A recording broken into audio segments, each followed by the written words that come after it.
Hey guys, Steve the Amateur Historian here, doing another video. This is more just kind of a straight vlog video, and I need to get my hair cut. This stuff's getting lopped off in a couple of days, so enjoy it while you can.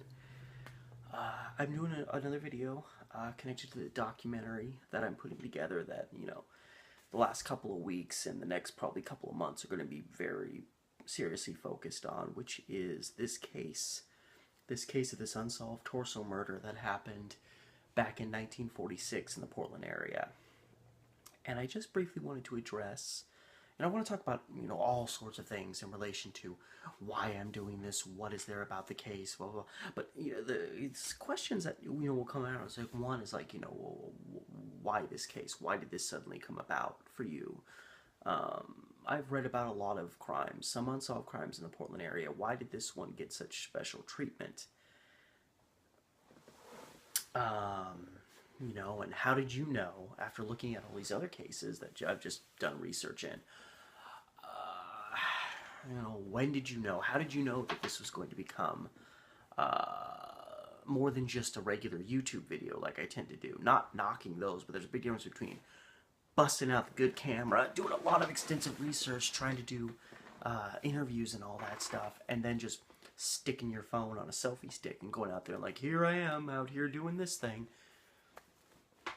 And really, it all started because I check very frequently. I like checking all these local Portland and then Oregon as a whole kind of I guess you could call them blog sites, but they're places where they post articles about prominent moments in the history around here. You've got like Offbeat Portland, you've got the Slabtown Chronicle, things like that, Lost Oregon. And if you want to see a lot of pictures, Vintage Portland is an awesome spot to go to. I praise them all the time. And I was just, it'd been about 2 months since I'd really checked on these, so I started going back on these sites to see if there was any fresh stuff to read up on, something that I could do a video on. And when I went to the Slabtown Chronicle page, I started reading about an unsolved torso murder, and immediately, before I even knew where it happened, just my hair went up. I thought, there's an unsolved torso murder that happened in Oregon? Because it's very interesting, this thing. A lot of torso killers tend to be killers that don't get caught. There was one killer named Richard Coddington, I believe, who he did finally.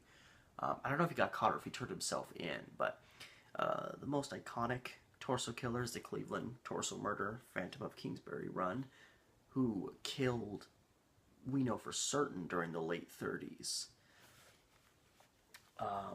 And the perpetrator was never found. And then you fast forward to 1946, there's this other. So I already have an interest in crime, history, and even the darkest ends of crime. Unsolved murders, serial killers, things like that. So all of that love is what first sucked me in when I saw this. But even then, when I first read about this, or when I first pulled it up, I thought, oh, this will probably be something I can do a video for my channel on. And then as I started reading it, I realized, oh, the actual torso of the body was discovered in Oak Grove, Oregon, near a bridge. Well, I know exactly where that is because I grew up about a mile away from that. From the time I was 6 years old until I was almost 24, I lived in Oak Grove. 2 different homes on the same street, right down the road from River Villa Park, which stands right next to the old railroad bridge that crosses the river from the fringe of Milwaukee into Lake Oswego.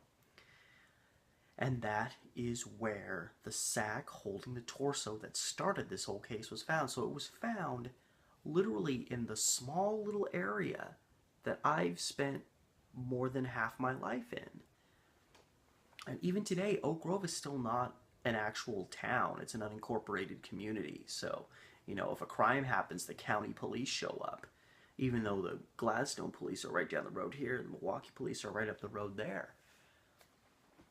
So, that gave this thing a whole new meaning. And then when I started discovering that it wasn't just the torso, but later on, the next day, the arms and the right thigh were found, and it was just down in Oregon City by Willamette Falls, which I've been down there a lot of times. And then the other thigh is found in a sack right by the McLaughlin. I've called it Abernathy Bridge in the past. The Abernathy Bridge is actually the freeway bridge in Oregon City that crosses the Willamette River. The arch one that I kept referring to as the Abernathy Bridge in that update video is actually called as the John McLaughlin Bridge, which I've passed over probably a couple thousand times in my life. Again, because I lived right up the road. And anytime me and my family would go south to visit my grandparents in California, we'd beeline into Oregon City, cross that bridge, get on the freeway 205, that merges with I-5, and I-5 is the freeway that goes from pretty much Canada down to Mexico. And then the final thing, the head was found. And it was found back up by the bridge where the torso was found. So these were all in places that weren't only, they were places of prominence to me. This was the area, this was all happening literally around, encapsulating not only the area that I grew up in, but the area that I've lived since 1992, because everywhere I've lived has either been in Oak Grove, Gladstone, where I live now, or Jennings Lodge, which is another unincorporated community on the fringe of Gladstone. And the body parts in this case were literally found just north of me or just south. It fully encapsulates that area. So I knew then, the moment that I suddenly realized this is a local thing for me, this isn't even a Portland case, this is a local thing, I immediately knew I was going to do a higher grade film. It may have still ended up only being a 10-15 minute video, but I was going to bust out the good equipment and do it. And then as I started researching, and you start finding info about these possible victims, and you realize you got to address each one of these individual crime scenes. You have to address the theories. You have to address what was going on at the time. You have to address other similar crimes, like the Cleveland Torso Killer. One of the main reasons that the discovery of the thigh and the head were not as big of an issue nationally as the torso discovery was, when that was found in the Willamette River, that was national news. But during the time that the thigh was found in the summer and then the head was found in early fall, the big crime thing going on was the lipstick killer in Chicago, which William Hirons is the name of the guy that went down for that, and he actually died a few years back. I believe he was the longest incarcerated prisoner in the history of the prison system, because he went into prison when he was like 17 years old and he never got out. I don't think it was him. I think it's so insane that people still try to say that it's him when it's known that they practically beat and tortured him and starved him and did all this shit to the point where they practically tortured a confession out of a troubled 17-year-old kid. But that's another story for another day. But what I'm getting at is that there was just so much going on in this case. And I started realizing, okay, maybe this is going to be a 20 or 30 minute video. And then I found the story of Anna Schrader, who is argued by some to be the most likely person to be this torso victim. And after reading, based on what I know, I tend to agree with that. The case is never going to be solved. This case happened 71 years ago. Practically all of the physical evidence, questionable, is gone. The body parts are gone, not that they would have been preserved well anyway, but nobody knows where the clothes were that she was wearing. The weights that had pretty much all physical evidence has just vanished. Even the stuff that, unlike the body, would have not deteriorated quickly. So that being said, I knew I wasn't going to personally solve the case. People have been trying for decades. This is a case where, unfortunately, the best you can ask for is to just get as close to the likely thing as you can get. And for me, I know others may disagree, that's Anna Schrader. Anna Schrader, in short, was a woman that moved to Portland in 1910 from the dusty cowtown, rural, open spaces of Minnesota. The moment she hit the big city, she wanted to be big, she wanted to be seen, she wanted to be known. She was a nominee for the Rose Festival Queen. She buddied up to police officers because she liked a men in uniform. In this case, police uniform, not military so much. And she started an affair with a pretty promising young officer. And this affair lasted for almost a decade. And they even got her a job working with the police. It was mostly kind of a ruse to kind of cover up this affair. And then the affair kind of started to break when the two started having a falling out because Anna Schrader wanted this guy to leave his wife and marry her. And this is the 1920s. This guy was like, I'm not going to leave my wife and children to marry the other woman. I'll be disgraced in this town.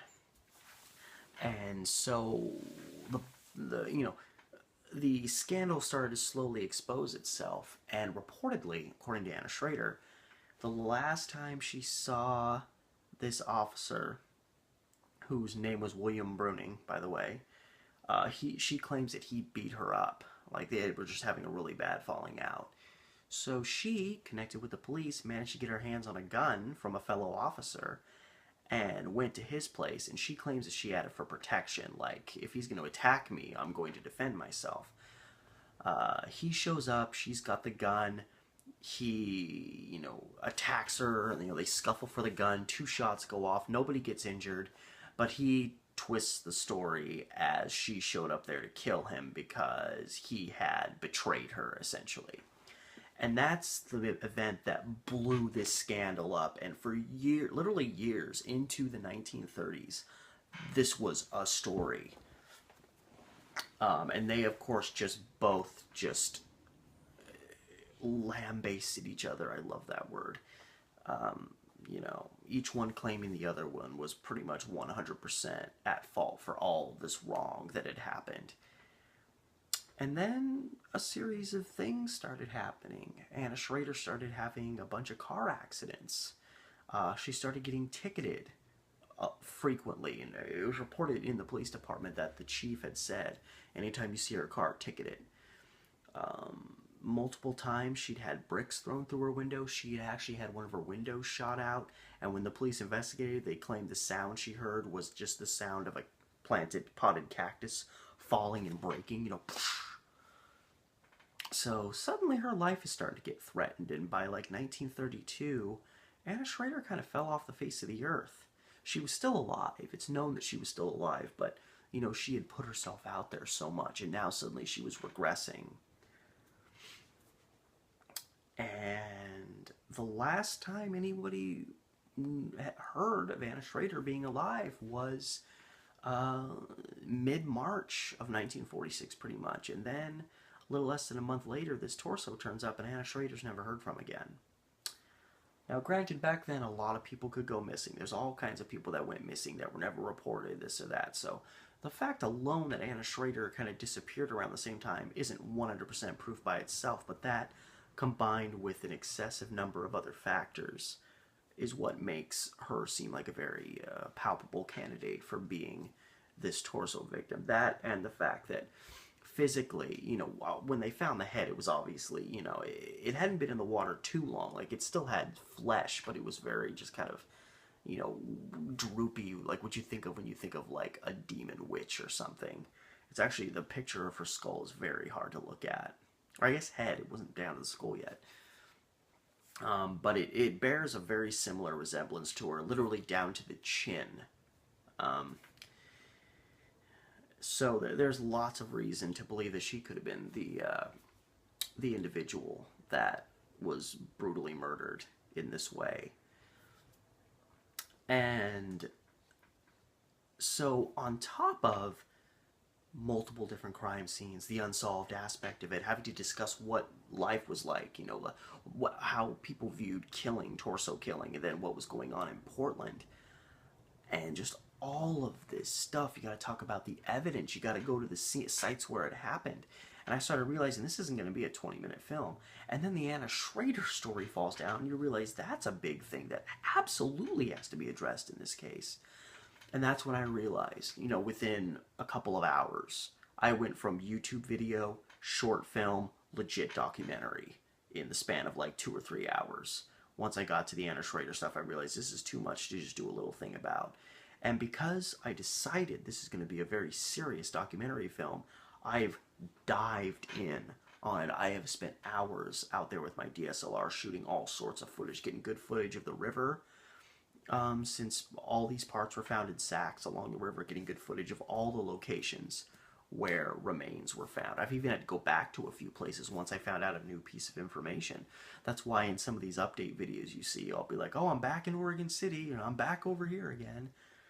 So it's, and then the fact that I don't have a car that I have to bus around to do this, it's a very time-consuming, energy-sucking venture. But this has been the answer to a dream that has been kind of bobbing around in my mind ever since I started doing adventure videos and amateur historian videos, which is that I always wanted to find something local in the Portland area that I could do a documentary about, like a real documentary. Go out and get good footage, establish a mood, establish a really solid structure that's both gripping and yet distinct. Go out and interview people that are in the know about this, like a real documentary. But I didn't want it to be something that was something that everybody knows about. I don't want to do a documentary about the history of Union Station, or, I found a really cool documentary on the history of the Pioneer Courthouse. Cool, but those are the kind of things that everybody already knows. I wanted to do something where once I get it done and then show it to people in the area, they're going to be like, oh shit, this actually happened? I've already had it because I've been, posting about it on Facebook here and there. I've had people walk up to me at work and be like, dude, this documentary you're doing sounds freaking awesome. So I'm excited. That's very encouraging. But all of these factors are what pushed it from a simple YouTube video that I could shoot in a couple hours and you haven't edited in, before the day's done, to something that's going to take up several days, require a good amount of travel, a lot of footage being shot, a lot of thought process in terms of how do I want the order of everything to be in and the structure of everything. So, a lot of times when I do films, I forget where the initial inspiration came from. And usually it's just an idea comes to me, and then it gets big really quickly, and then before I know it, I'm sitting down writing, and it's like it just all happened, and it's almost subconscious. And in this case, I just sat down to do a little research, and I stumbled onto this case that I had never heard of before. I had no idea that there was an unsolved torso murder case that happened not just in Oregon, not just in the Portland area, but literally in the community, or at least, where the first parts were found, was literally in the small community of Oak Grove, where I lived for almost 20 years. Talk about giving you what you've been hoping for. You do enough research long enough, you're going to find that thing that you really want to do a serious film on, and this is absolutely that thing. I've been nose deep on this for like over 2 weeks now, and I haven't even begun to slow down on it. I'm not losing interest. I'm not like, man, maybe I need to go do another film project. This is killing me. I am sucked in, and I'm stoked, and I'm working through a lot of exhaustion. I've also been working like 35 plus hours at my day job, so that and this and then all the other shit I'm doing it's exhausting, but I rest when I can. I'm hopefully not dying. It feels good to me. Anyway, so that, is a roundabout way, but I also dumped a lot of info here that I haven't really talked about yet on this page on my channel. I don't want to talk about too much because then what's the point of even doing the documentary? So I'm trying to keep it, simple, bare bones details. And discussing, why this, what sucked me in, how did I get pulled in, why am I taking the time to do this. And I may do a couple more videos like this where I just talk about various aspects about this overall thing. But till that next one comes along, till next time, this has been Steve the Amateur Historian.